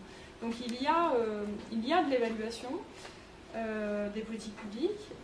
Ensuite, effectivement, par rapport à la capacité, à ce que peuvent dire les études d'impact, ça c'est vrai qu'on arrive là, par contre, dans un terrain où il n'y avait pas d'études d'impact à proprement parler des politiques publiques. Moi, je n'en ai pas vu. Et donc effectivement, ça paraît assez incroyable de dire ça. On se dit, mais voilà, premier budget de l'État et pas d'études d'impact des politiques publiques d'éducation. Alors ça tient à quoi est-ce que ça tient? D'abord, je pense qu'il y a effectivement, la France est un pays centralisé, avec un système éducatif centralisé, dans le même temps qui reconnaît une forme d'hétérogénéité de ces territoires. Et donc on arrive à combiner, on est vraiment le premier pays à avoir un système éducatif aussi centralisé en Europe. C'est absolument unique. Et j'allais dire, quand on dit le premier pays, c'est à la fois la métropole et les territoires ultramarins. Et donc forcément, il y a à la fois cette dimension de tout est pareil, et en même temps, tout est forcément différent, puisqu'il y a une hétérogénéité des territoires. Donc on est habitué à ce que, quand il y a une politique publique qui se met en place, chacun voit bien que cette politique publique ne va pas pouvoir se mettre en place exactement de la même façon partout sur tous les territoires. Et c'est pareil pour les dispositifs, c'est pareil pour tout ce qu'on pourrait éventuellement mesurer en termes d'études d'impact. Et donc ça, je pense que c'est un peu une spécificité de reconnaître qu'il y a la nécessité d'adapter les dispositifs au territoire. C'est pas chimiquement pur. Typiquement, la mallette des parents, on a beaucoup lutté pour dire, mais c'est pas grand-chose, c'est 3 débats avec les parents, mais oui, vous allez faire 3 débats, pas 2, pas 4, et avec toujours les mêmes parents, et voilà les sujets dont vous allez parler. Non, vous voulez parler de ce sujet-là, mais non, vous en parlerez après de ce sujet-là. Donc, et ça, vraiment, cette question de l'adaptation, elle est vraiment structurelle dans le système éducatif, et je crois qu'elle constitue un peu, par rapport à l'objectif de l'évaluation d'impact, un peu un obstacle, mais on en comprend bien quand même la raison sous l'angle du fonctionnement du système. Et le dernier obstacle, c'est la question de la traçabilité des données. Ça, je crois qu'on est aussi encore un peu dans un stade balbutiant de traçabilité des données, c'est-à-dire de collecte des données, de mise en forme des données et d'exploitation des données. Je vais prendre un exemple de ça. Sur les cordées de la réussite. Donc, les cordées de la réussite, c'est un dispositif qui permet à des collégiens et à des lycéens d'avoir accès à certaines opportunités de découverte de l'enseignement supérieur pour les encourager à ensuite poursuivre leurs études dans l'enseignement supérieur, surtout en milieu rural, en zone urbaine défavorisée. Bon, il se trouve que ces cordées de la réussite ont fait l'objet d'un financement dans le cadre du plan de relance européen au moment du Covid, et que la Commission européenne, comme pour tous ces plans tous ces dispositifs, a demandé un compte-rendu de l'utilisation des fonds du plan de relance. Bon, on s'est évertué à aller chercher les élèves qui avaient bénéficié de ces cordées de la réussite. Et en fait, à la fin, on les a bien tous trouvés. Je regarde ma collègue de Bordeaux. On les a bien tous trouvés. Simplement, il a fallu vraiment se battre avec chaque proviseur pour que chaque proviseur aille bien inscrire dans le logiciel qui était celui qui s'appelait Siècle, les élèves qui avaient bénéficié de ces cordées, les proviseurs et les principaux, les élèves qui avaient bénéficié de ces cordées. Donc, inutile de vous dire que quand on est dans un contexte comme ça, où on a une grande difficulté à inscrire dans les systèmes d'information les données qui peuvent être ensuite un objet d'exploitation dans les évaluations d'impact, oui, ça constitue un impact. Donc je crois que sur cette question de la propreté des données, de leur collecte, de leur fiabilité et de leur exploitation, on a un travail à mener qui sera intéressant pour faire plus d'évaluation d'impact, mais qui sera aussi intéressant pour le système pour faire un meilleur pilotage par les données. Donc ça, ça peut faire partie des éléments de feuille de route. Ça fait d'ailleurs partie quand même, mais c'est un sujet. Il y a un colloque, je précise d'ailleurs, à Poitiers dans une semaine, qui s'appelle Infine, qui va traiter de ces questions d'intelligence artificielle et de données, donc qui montre bien que l'institution travaille sur ces questions. Merci. Donc, traçabilité et adaptation tout en préservant les ingrédients actifs de l'intervention. Sébastien, quelques obstacles? Alors, je vais être en continuité avec ce que vient de dire Bénédicte, notamment sur... tout à l'heure, vous avez parlé de passeurs. Moi, j'ai l'impression d'être effectivement un hub. Alors, des fois, le hub, il est en surchauffe, il a beaucoup de débit. Des fois, il est un peu coincé. Bon, mais j'ai l'impression que le fait de faire descendre des informations, pourquoi pas, mais le faire remonter, c'est beaucoup plus compliqué. Et lorsque le porteur de projet n'est pas à l'initiative de la recherche, c'est parfois un petit peu bloquant. alors que le porteur de projet, lui, il est plutôt avide d'être suivi par la recherche sur son propre projet. Et là, on bloque aussi un tout petit peu, parce qu'après, c'est d'un point de vue méthodologique. Alors après, je ne suis pas le spécialiste des essais randomisés contrôlés, mais on est sur des tailles d'effectifs qui sont très réduites, et donc c'est très difficile de pouvoir évaluer. J'ai l'exemple d'un magnifique collège, collège de Grand-Pré, dans les Ardennes, où ils ont un projet expérimental, donc dérogatoire par rapport au code de l'éducation. Tous les élèves ont 2 heures de cours obligatoires supplémentaires pour suivre un programme sur le développement durable. Et on travaille sur de l'interniveau. On casse les classes, on met des 6e, 5e, 4e, 3e ensemble, et ils ont ce projet-là qui est vraiment pertinent. Mais dans ce collège-là, il y a 110 élèves. Et donc la mise en place d'un contrefactuel et d'une méthodologie appliquée à la recherche expérimentale, eh bien, ça nous pose quelques soucis.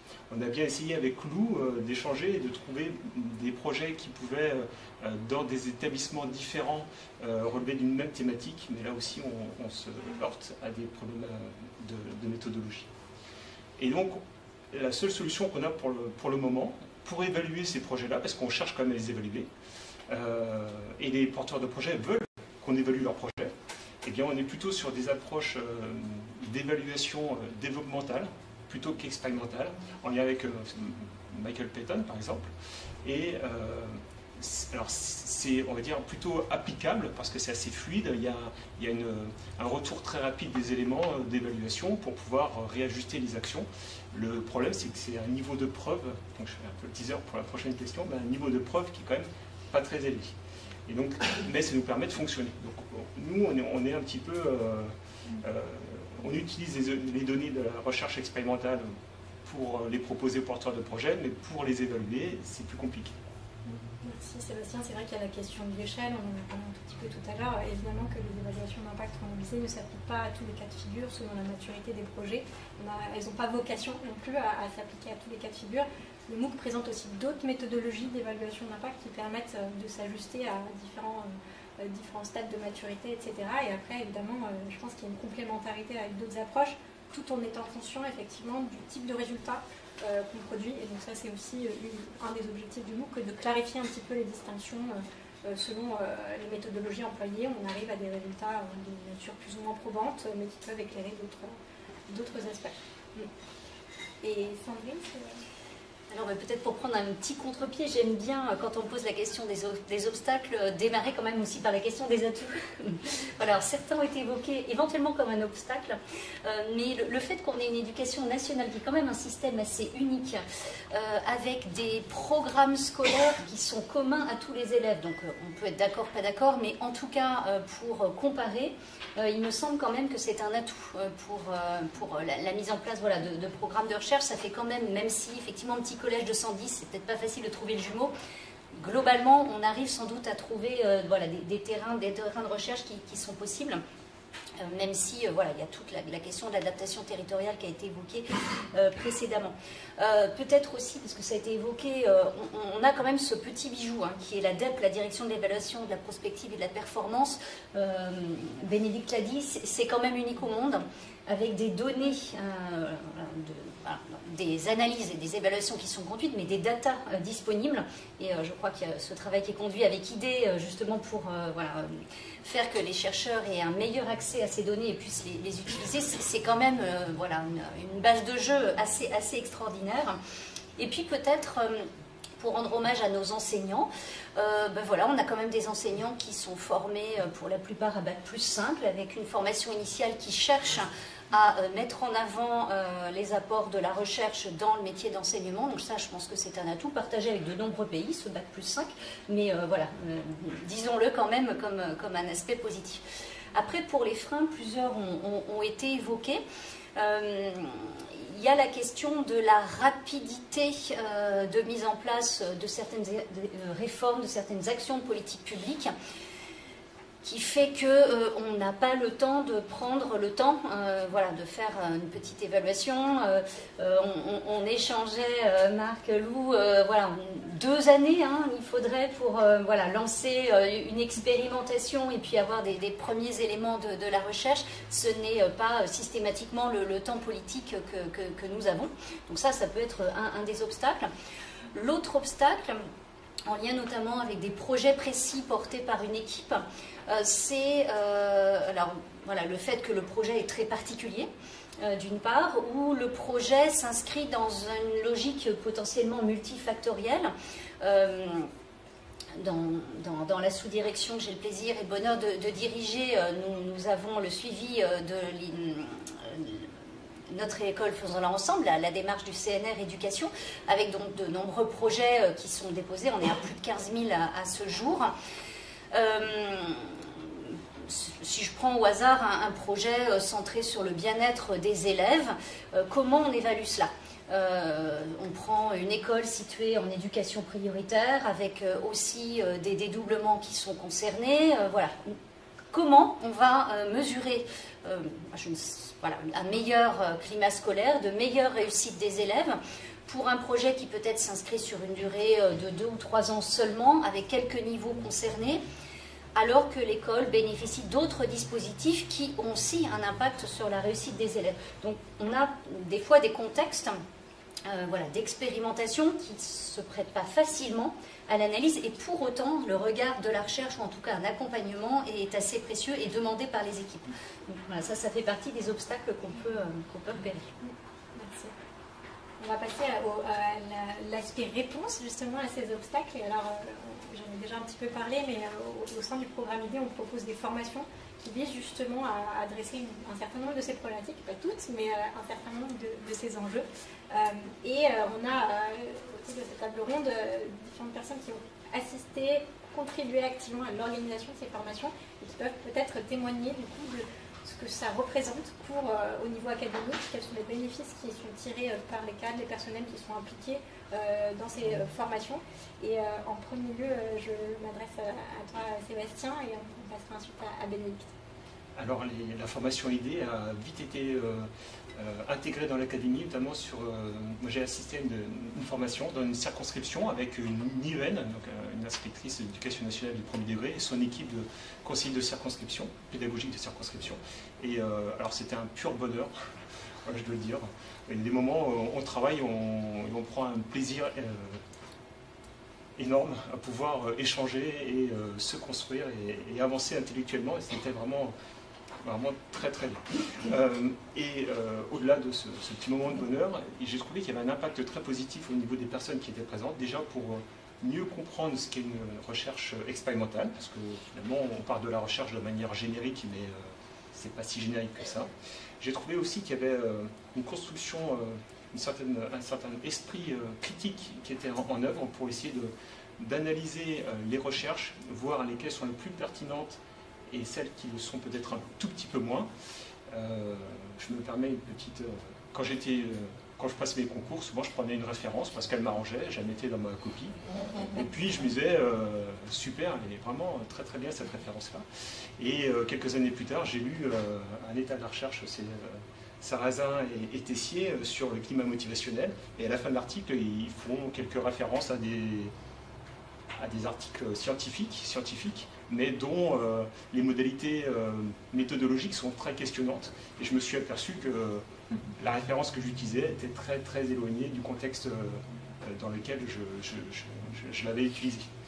Donc heureusement que j'avais des correcteurs gentils avec moi, qui ne m'ont pas trop sanctionné, mais c'est quelque chose que j'aurais peut-être apprécié, une formation que j'aurais appréciée avant pour éviter de faire ce genre d'erreur. Je pense que c'est aussi important pour équiper les accompagnateurs ou les conseillers de circonscription pour exploiter davantage la recherche au quotidien dans leur métier. Et je vois peut-être une sorte de ruissellement pour, on va dire, engager davantage les enseignants ou les chefs d'établissement dans cette logique d'utiliser ces essais randomisés contrôlés. Et puis, de ce fait, on a on a tellement apprécié qu'on cherche aussi à développer encore ces formations, donc en mettant à l'honneur IDE sur la Journée nationale de l'innovation qui a été organisée conjointement avec le Bureau d'innovation pédagogique qui dépend de Sandrine. Et ça aboutit à une signature effectivement d'une convention qui va chercher à développer encore davantage ces formations au niveau des cadres de l'académie. Merci Sébastien. Oui, cette question de où sont les preuves et quelles sont les preuves, je la trouve assez fondamentale pour les acteurs du système éducatif.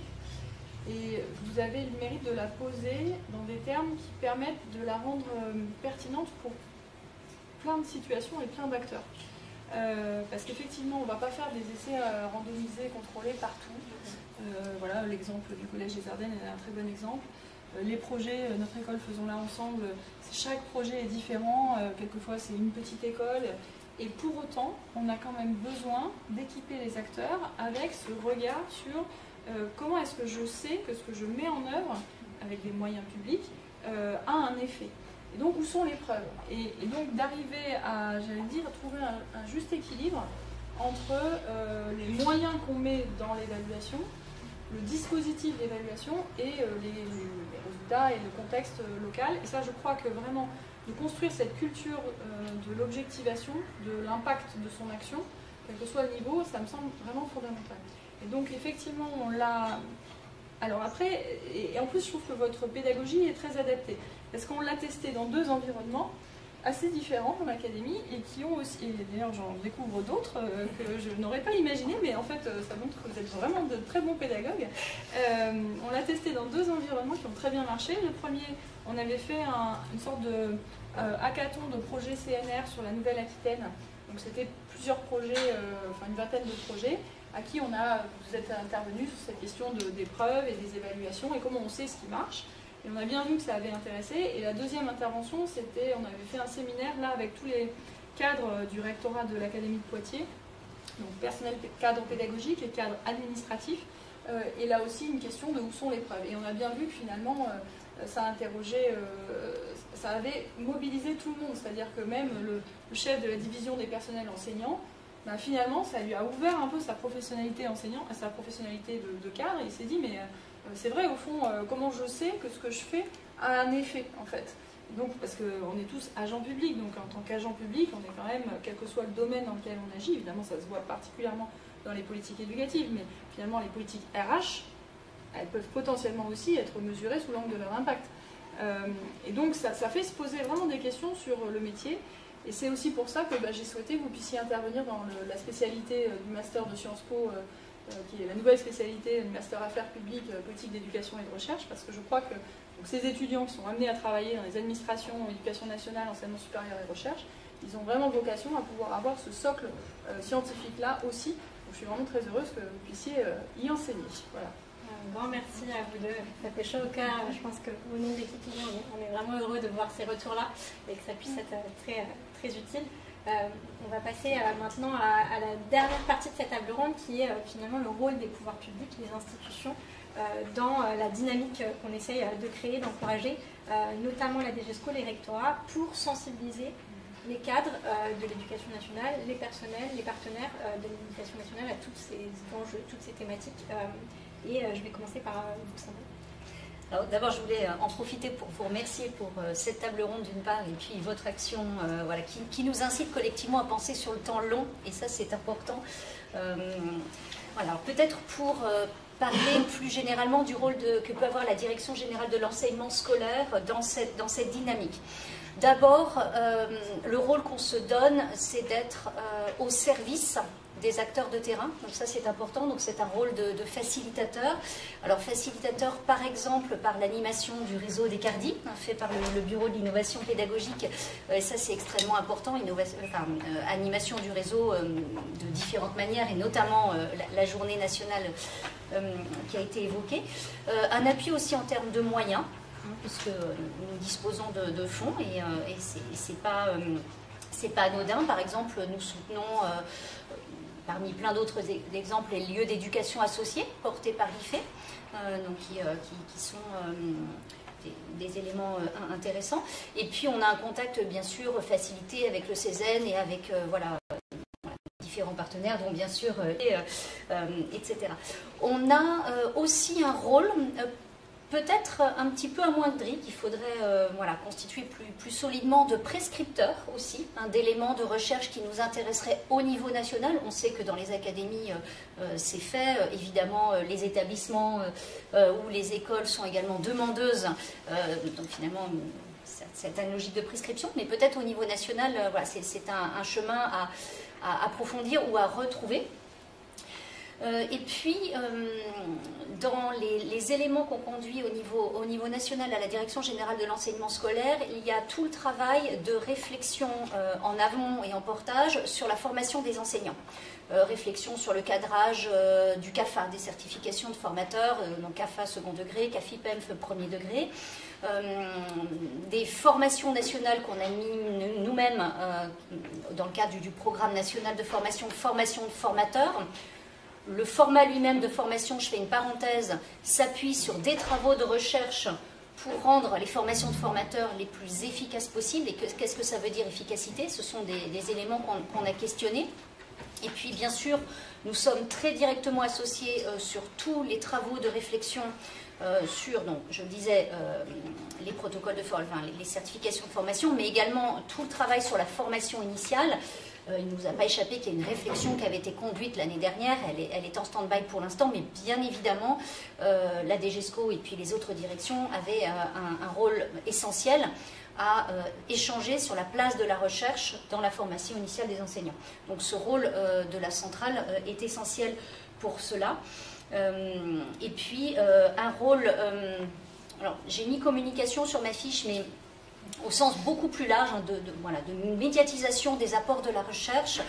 Dans la sous-direction que je pilote, on a aussi toutes les ressources d'accompagnement des programmes, tous les guides, peut-être guide Orange, etc. Ça vous parle pour certains d'entre vous. Nous avons vraiment le souhait de montrer les apports de la recherche directement en lien avec le geste des enseignants, en lien avec l'application des programmes. Donc ça, ce travail avec les chercheurs, il est essentiel, il fait partie vraiment de notre gabarit de travail autour des ressources d'enseignement. Voilà. Merci beaucoup, Sandrine. Merci en tout cas. Bénédicte, en point de vue à la fois rectorat et inspection, peut-être. C'est un peu délicat, mais moi je trouve que je l'ai évoqué tout à l'heure, c'est la question de mettre les acteurs en projet et en projet partagé. Et je crois que ça c'est un des points, tu as mentionné Francesco, le fonds d'expérimentation pour la jeunesse. C'est vrai que ce fonds d'expérimentation pour la jeunesse a été un levier extraordinaire pour financer à la fois l'évaluation, mais aussi l'expérimentation. Et que je pense que c'est cette modalité-là, alors qu'on pourrait retrouver dans les projets France 2030, je ne sais pas, mais ils ne sont pas construits comme ça aujourd'hui, mais le fait de... Parce que finalement, tout ça coûte cher quand même. Et c'est aussi quand même un peu une des questions, je pense, qu'il peut se poser, c'est qu'est-ce qu'on est prêt à mettre comme argent public sur une évaluation aussi importante. Effectivement, si l'impact est fort et le dispositif est assez peu coûteux et a des chances d'être généralisé, très bien, à ce moment-là, allons-y. Et je crois que voilà, si c'est dans les perspectives de travail d'idées, de justement participer à l'incubation de nouvelles expérimentations, à la fois sous l'angle des porteurs de projets, sous l'angle de l'évaluation, voilà, je pense que ça va continuer de développer cette culture de l'expérimentation dans le système. Effectivement, la question des financements qui est essentielle. Après, je pense qu'on a commencé à discuter aussi du rôle des données administratives qui permettent aussi de rendre ce type d'évaluation d'impact moins coûteuse. Donc c'est une des approches qu'on promeut, mais ça suppose effectivement un engagement politique fort sur ces sujets pour savoir finalement si ce qu'on met en œuvre à l'échelle, ça fonctionne ou pas, parce que c'est aussi un coût de mettre à l'échelle des choses qui ne fonctionnent pas. Donc il y a aussi cette dynamique-là dans la réflexion. En tout cas, c'était un très grand plaisir personnel. J'espère que c'était un plaisir partagé avec l'audience en ligne et en présence de vous avoir avec nous aujourd'hui. On n'a pas vraiment de temps pour les questions, mais ce que je vous propose, c'est que pour ceux qui peuvent rester avec nous pendant le cocktail en présentiel, vous aurez l'occasion de poser des questions à nos intervenants. Et je veux encore une fois les remercier très sincèrement pour leurs interventions et la richesse des échanges aujourd'hui. Merci beaucoup.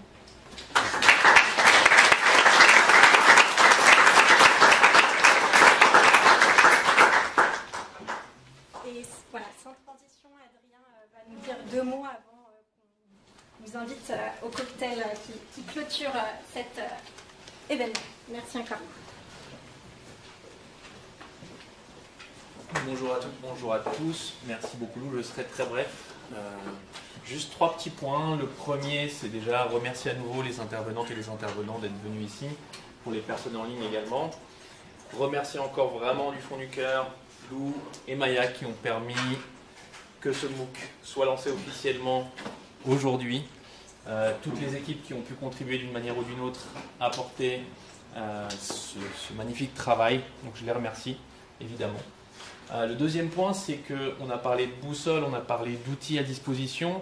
Je vous invite vraiment à aller consulter aussi notre site internet où vous trouverez en plus du MOOC d'autres informations sur les formations qui ont été évoquées à l'instant, sur éventuellement des fiches méthodologiques qui pourraient vous être utiles dans le cadre d'expérimentation, mais même au sein des classes. Toutes les notes qui ont été conçues par l'équipe ID, les différents séminaires qui ont été portés par notre équipe et beaucoup d'autres informations sur les données administratives, etc. Donc n'hésitez pas vraiment à aller consulter ce site, ça pourrait vous être utile, en plus de cette boussole qu'on a évoquée sur le MOOC. Et le troisième point très important, c'est le lancement officiel du MOOC. C'est un mouvement, c'est vraiment, on espère, un grand mouvement qui commence aujourd'hui. Donc faites du bruit autour de ce MOOC, essayez d'y participer, inscrivez-vous. On va essayer de tous et toutes parler le même langage. C'est un des objectifs, ou en tout cas se donner la capacité de le faire. Essayez de parler de ce MOOC auprès de vos collègues, auprès de vos amis, auprès de vos laboratoires de recherche. On l'a vu aussi, c'est une vraie opportunité, non seulement en France, mais dans tout le monde francophone. Donc ce n'est pas uniquement sur ce qui se fait en France, ça peut être utilisé bien évidemment dans d'autres contextes. Donc n'hésitez pas à communiquer autour de cet excellent travail. Je vous remercie encore une fois au nom de toute l'équipe ID et je vous invite, pour celles et ceux présents ici, à vous rendre dans le hall pour le cocktail et à ceux en ligne à prendre un petit café en pensant. Merci beaucoup et à bientôt.